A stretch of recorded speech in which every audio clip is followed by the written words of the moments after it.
But at the same time, when you have nothing to tell, you tend to tell a lot. So I made a few bullet points, so that I will restrict to something meaningful. Last evening, I asked Ajay. I was joking with him. I asked him, can we think about any learning or education without outcomes? I was actually joking, but Professor Agarwal has given the proper answer. What we mean by outcome-based education is that outcome is predetermined. That makes sense. But now the challenge is, how do we decide the outcomes? Who will decide? And what is an outcome for? Is it to make all our students citizen ready? Is it to make all our students corporate ready? Or are we constantly balancing between making them citizen ready and corporate ready? And what technologies? What technologies for today? What technologies for the future? You know what is really dangerous about the future is, it's probably easier to change the past than to predict the future. History is all about the lens through which you see the past. You can constantly change history by changing the lens.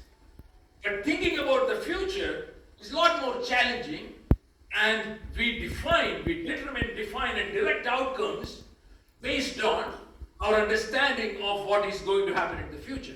So these are all major challenging issues.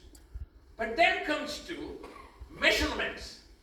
We should never forget the problems about 100 years ago behaviorist psychologists have created for all of us.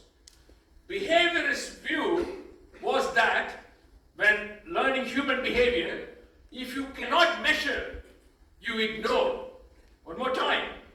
We will only focus on what can be measured.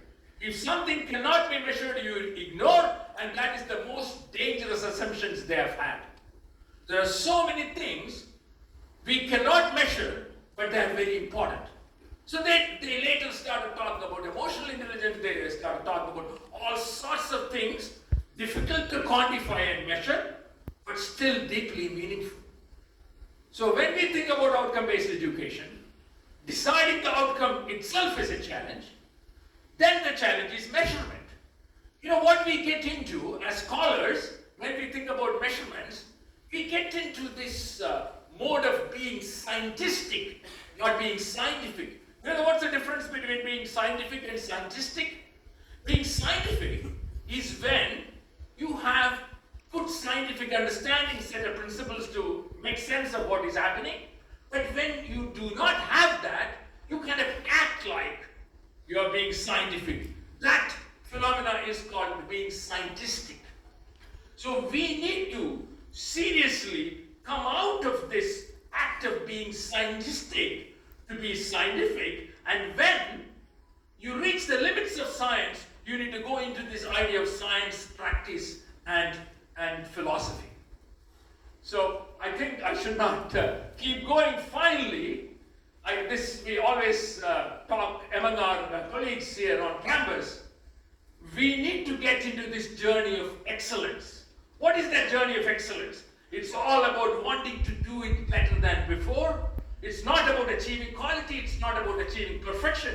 It is that temperament of wanting to do it better than before. And remember, we are always engaged in the act of learning and creating and helping. Learning, creating, and helping. When you think about helping, it's all for others. Most of what we do every day, every time is learning and creating and helping others. And empathy is the mother of excellence. When you think about the other person, understanding their emotions and being able to emote with them, that's why we call empathy as the mother of excellence. And I encourage all of you to get into this journey of seeking excellence and ultimately ask the most beautiful questions so that we will have wonderful answers. Thank you.